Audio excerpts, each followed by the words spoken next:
하신 것처럼 아직까지는 우리 사회가 시선이 그렇게 뭐 일반적이지 않으니까요. 그런 것을 딸의 입장에서 겪어낸다는 게 쉽지가 않았을 것 같은데요. 글쎄, 그건 보기보다 저보다 담대합니다.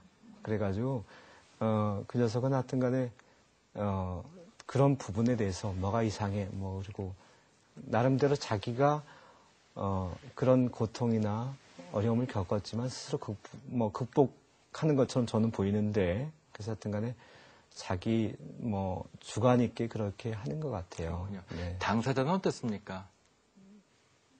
부인께서는 네. 그런 사고를 겪고 처음에 힘들었죠. 힘들었고 이제 누구나 다 당하는 거지만 왜 이런 고통이나 불행이 나한테 올까에 대해서 이제 처음에는 인정하지 못하는 기간이 있습니다.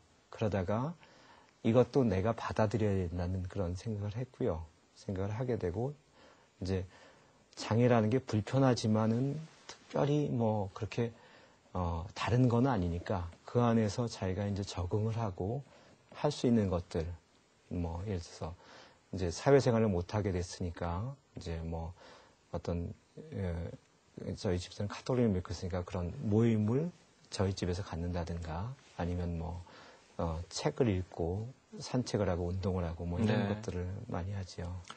다시 돌아와서 그처럼 어려운 시기를 이겨내시고 좀 더 좋은 사업을 하기 위한 노력하고 계시는데 그럼 이제 여러 기업들을 돌아다니시면서 이 좋은 활동에 그 동참을 이제 호소하는 그 과정이 지금도 계속되고 있지 않으십니까? 그렇습니다. 이제 내년 3월 달에 저희가 이제 착공을 하기 위해서 이제 기업들한테 그런 얘기를 하죠. 이게 의미 있는 거다. 사회공헌 기금이고 이 돈이 없어지는 게 아니라 하나의 많은 꼬마들이 치료받을 수 있는 어떤 시설이 그런 장이 마련돼서 거기를 거쳐서 이제 나갈 수 있는 거다. 그래서 또 사회로 복귀할 수 있는 거다라고 얘기하고 있고 또 저희는 최근에 그 실버타운 같은 데 가서도 강연을 합니다. 네. 자식들한테 유산을 물려주는 것도 참 의미 있는 거지만 작은 부분이라도 하게 되면은 하여튼간에 고통받고 있는 그런 꼬마들한테도 희망을 줄 수 있습니다. 이런 얘기를 말씀드리고 있죠. 그래서 어떤 할머니 한 분은 선뜻 또 6억 원을 기부해 주시겠다고 이렇게 나오셨고요. 네. 근데 하여튼 전체적으로 봐서는 우리가 아직까지는 그 내 유산을 자식한테 넘겨줘야겠다는 그런 것들이 되게 강한 것 같아요. 네. 그리고 또 그렇지 않은 거는 학교에 많이 이렇게 기부가 되고 있습니다. 네. 네, 교수님도 학교에 계시지만. 그래서 이제 제가 그냥 어떤 사회단체에 있으면서 느끼는 건 이제 학교는 된 것 같아요.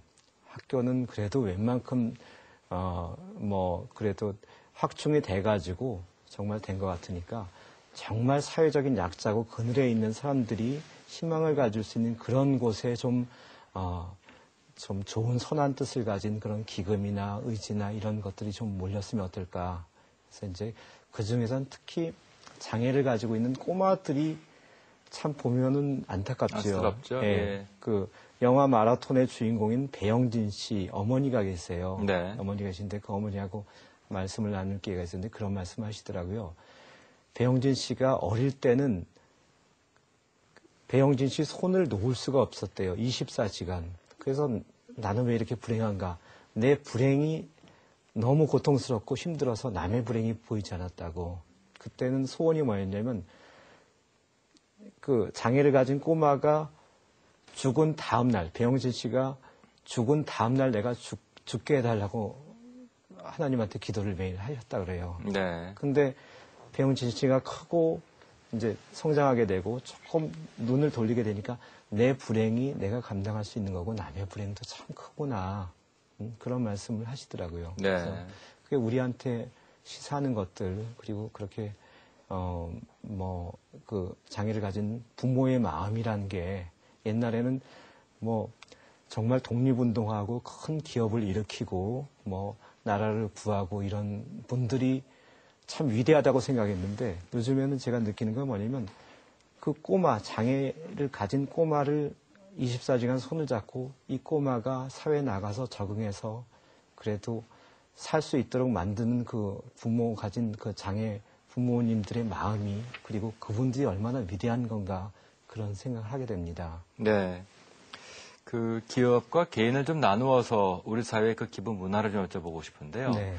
뭐 차이가 좀 있습니까? 아니면 뭐 큰 차이가 없습니까? 글쎄, 기업이라는 건 결국 기업의 가장 큰 목표는 이윤을 추구하는 거 아닙니까? 그렇죠? 그리고 또 그 이윤이라는 게 그 지역사회 혹은 그 국가를 통해서 이제 도출되는 거니까 의미 있게 사용하는 것들도 제가 보기에는 기업의 어떤 소명이 하나이지 않은가라는 생각이 들고요.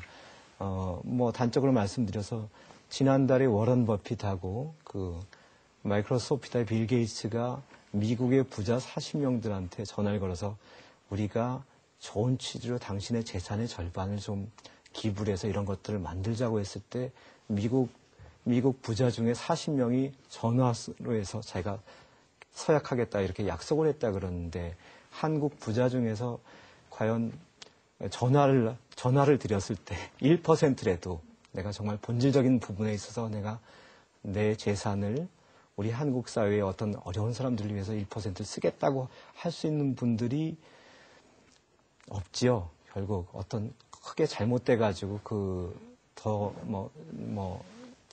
구속된다든가 이런 것들에 대한 면죄부로 내가 사회 공헌 기금을 내겠다고 약속을 해도 흔쾌하게 자발적으로 하시지는 않는 것 같아요. 그 네. 약속도 지키시지 않는데 그래서 제가 생각에는 그 기업들이 어떻든 간에 우리 사회 혹은 뭐 꼭 우리 사회가 아니더라도 제3국이라도 어떤 정말 얻은 이익을 그 사람들과 나누겠다는 그런 어떤 정신이 보편화되지 않는다 그러면 인류 기업도 될 수 없을 것 같고요. 그래 더 이상 성장할 수 있는 그런 동력도 잃지 않을까 생각됩니다. 네. 네. 질문을 조금 더 바꾸어서요.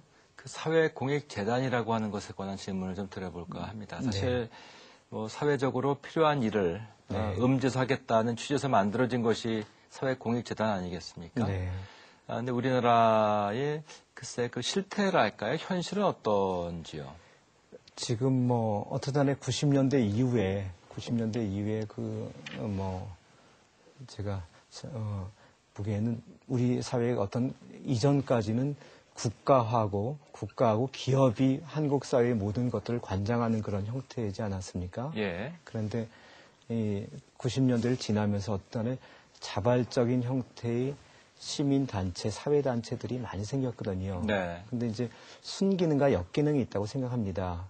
예. 예를 들어서 뭐 의사 구조가 투명하고 뭐 이렇게 되느냐, 뭐 이런 것들도 있고 여러 가지가 있는데, 나름대로 우리가 선진화되는 과정도 그런 어떤 사회단체나 그런 사회단체의 그런 역할들이 국가 기능이나 아니면 기업의 역할을 서서히 이렇게